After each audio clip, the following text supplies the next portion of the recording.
right, start the video. All right. Thanks to Gold Seal for sponsoring and fly safe. Why? Oh, by the way, this is Erin. Erin is my wife. Some of you guys know that. Hello. The reason she is here today is because we recently bought a new airplane. And when I say we bought it, the plane's in my name, the loan is in hers. Yeah. That's what you get for having better credit than me.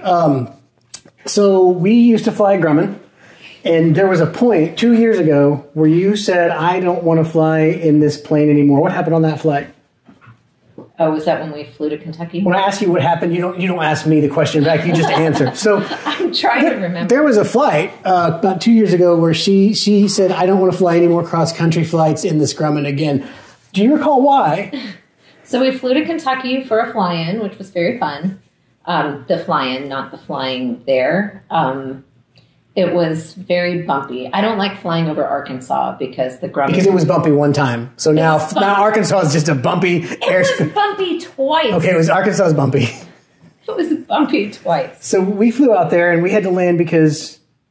You felt I needed a drink at lunchtime. She needed a drink. We were flying and it was incredibly bumpy. So the Grumman is a very light aircraft. And so only because my wife asked me, I decided it was going to be my mission to go out and get a plane that would make her happy. Thank you. See, you're welcome. So I went and started looking at airplanes, and I found the 61 Comanche that you guys have seen in my recent videos.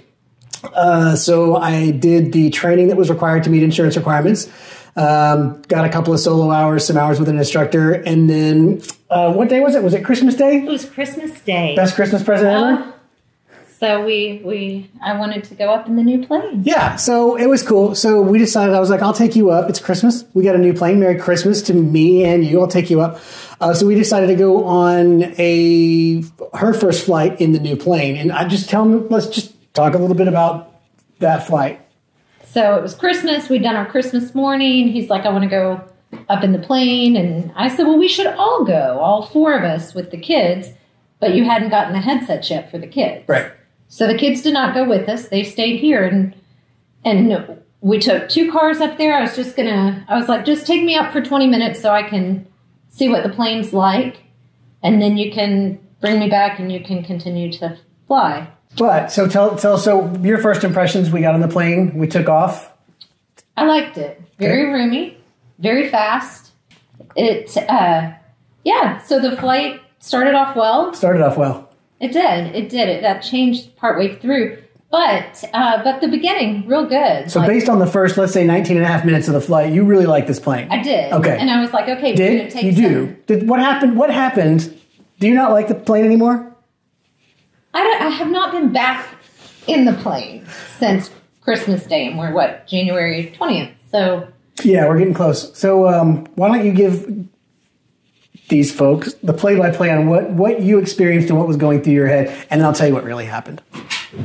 So we're up and everything's fine, and we're just kind of flying around, and you had the GPS on, everything was going, and then the GPS went out, right? That's correct. Okay, so the GPS went out, and he's like, that's weird.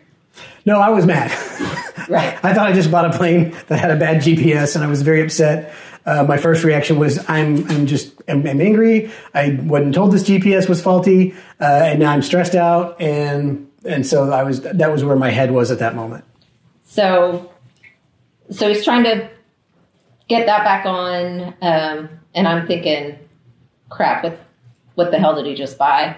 And but I'm just sitting quietly and not stressed at this point, just thinking, well, that sucks. And then you started like flipping switches and buttons and stuff. That's just me being a pilot. You always just do busy with your hands, right? So the passenger thinks that's harder than it is. But then like the radio wasn't working well. So the display on the radio started flickering, and this is what's kind of weird. As someone who does YouTube videos, my radios, the LEDs started kind of dancing, like when you're looking at them on a video through a GoPro. I'm so used to looking at video on GoPros, and people's radios do that flicker thing, and so I'm looking at it, and I don't think twice about it for probably a good 5 to 10 seconds, and then I was like, they're not supposed to do that. We know that, you know that. I know that. She knows that. And so I think I said, oh my gosh, we've lost our alternator. And then as I went to go squawk, transponder goes blank. So now we've basically lost all power in the plane. And kind of where are you at this point? So this is where, like, I can see he's kind of moving with more determination and stuff. Like, I can tell, like, it's not just the typical, pretending to flip switches. Right. Why, Daddy? Doing the, making airplane noises. Yeah. Yeah. So you seem very on alert. And so then I'm on alert. But I'm still not scared. Like, I'm just like, this is weird.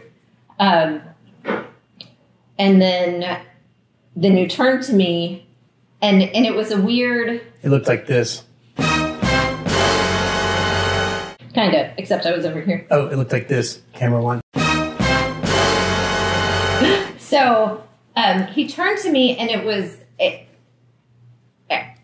his voice was different. But he said, Aaron, we are going to be okay. But we've lost all electricity. But I'm going to get us down safely. Followed by explicative, the landing gear is electric. And that's when I started to stress out a little bit. So, yeah. So the landing gear is electric in the Comanche. Two of the instructors that I'd gotten my hours with had walked me through the procedure. You can't actually manually deploy it because it requires a mechanic putting it up on jack stands and reconfiguring some things. So they talk you through it. And there's a plate on the floor that has the instructions for how to manually deploy the landing gear. But I thought, okay, I turned off the power in the plane anyway. And I knew we needed to climb up high because you've got to manually deploy the landing gear at 100 miles per hour, which is pretty slow, and the plane's coming down. So you want to get up to do that. So we climbed, and I turned the electricity back on, the master back on, and I went to put the landing gear down, and it came down maybe 4 inches. And that's when I realized I was going to have to do this kind of manual landing gear deployment procedure. So I'm up there now. We've got no radio, no GPS, no nothing. So I'm not squawking ADS-B. People can't see me. There's traffic in the area. I can't radio to them. That's when I think you started to, it was a combination of crying. Somewhere in there. So I don't know what your thought process was there, because that's when it was. We're going to orphan the kids on Christmas Day, and like we've just ruined Christmas from here on out. Or I'm sorry, not we. Brian ruined Christmas, but it did. I mean, we laugh and I'm joking, like teasing, but that really did cross my mind. And so, and when you pulled the metal thing from the landing gear, and it has this emergency procedure on it, and he's reading this emergency procedure thing, like, then it's like holy crap, like this is really an emergency situation. And so, yes. So real quick, it wasn't a clickbait thumbnail or title. She used the word emergency. So don't think, oh, YouTuber clickbait. It wasn't. Maybe for you, it's not an emergency, but to her.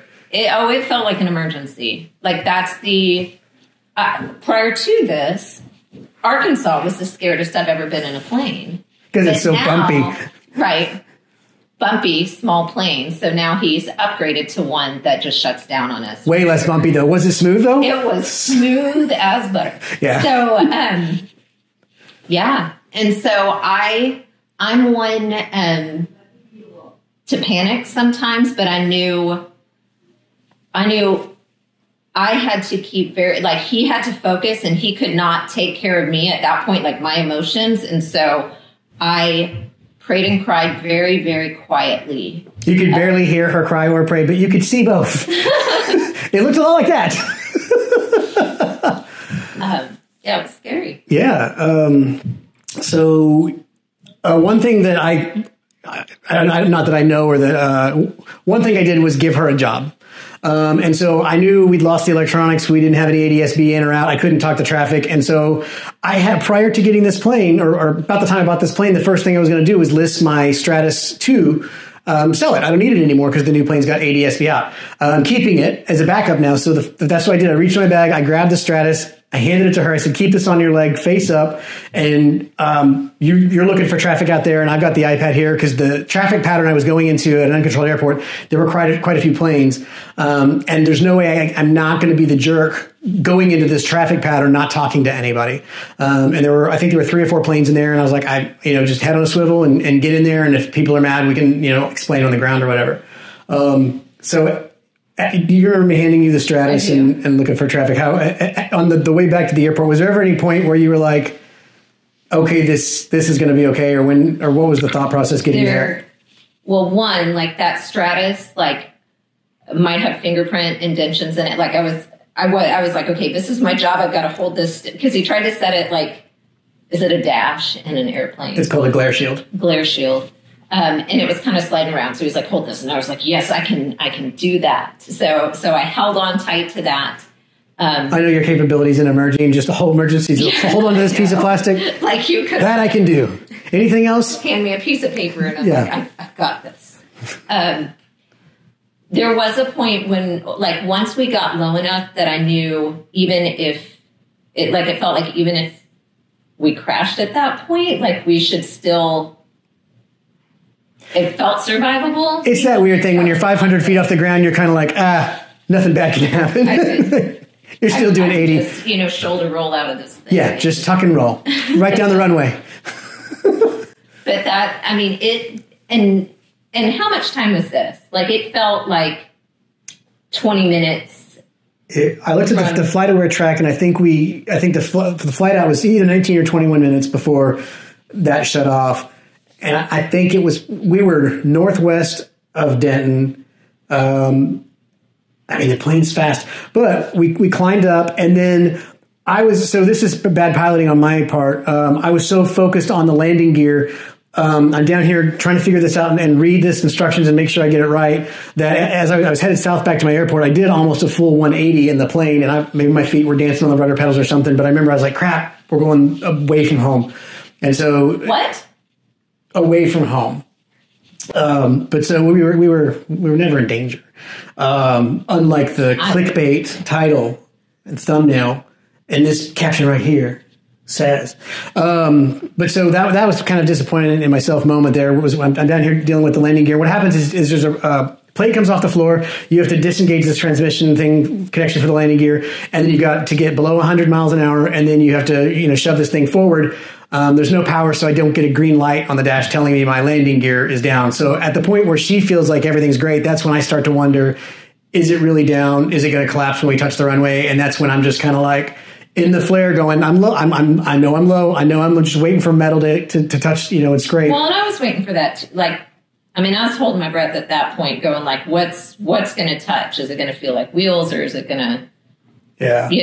And how embarrassing for me the next day to have to go delete this whole YouTube channel, all my social media, just disappear and go hide in a hole because I geared up my new plane on day one on Christmas.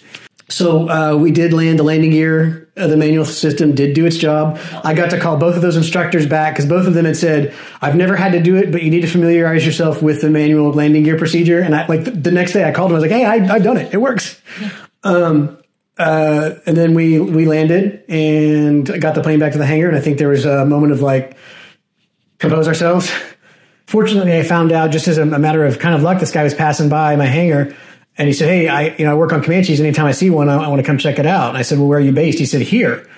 And so he went and got his jack stands and jacked the plane up, because in the Comanche, you've got to do that, and then manually reconnect that landing gear transmission. So he was able to do that for me. It was very nice, that he was able to do that, and it was quick and it was easy. So why did the alternator go out? And here's, I wanted to see if I could make it passenger error because I was so busy flying the plane, and they always say it's pilot error.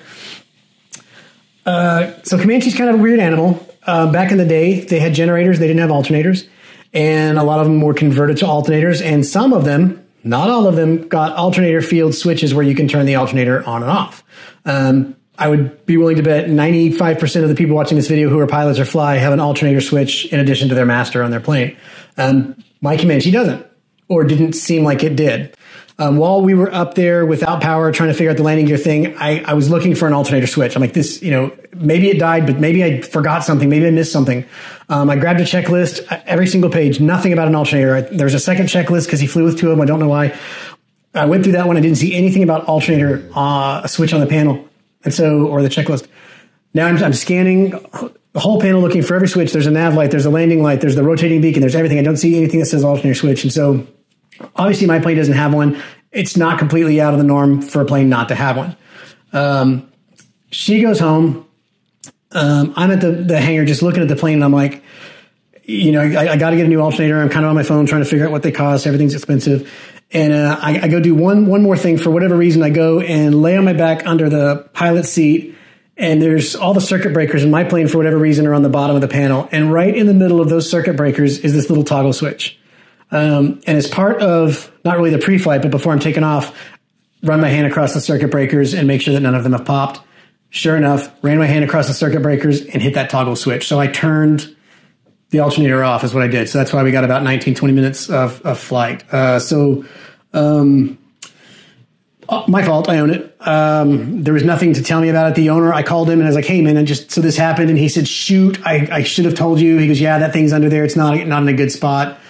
So no one's fault really. I don't know what I should have done as far as making sure that I knew that switch was there. I know it's there now. I'm going to get it moved.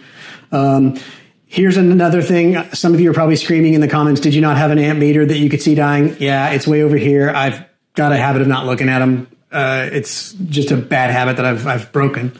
But knowing that once something happened, I just went into like, this is what's happening. This is what's not happening. You hold the Stratus, look for traffic. I'm going to troubleshoot this and figure it out.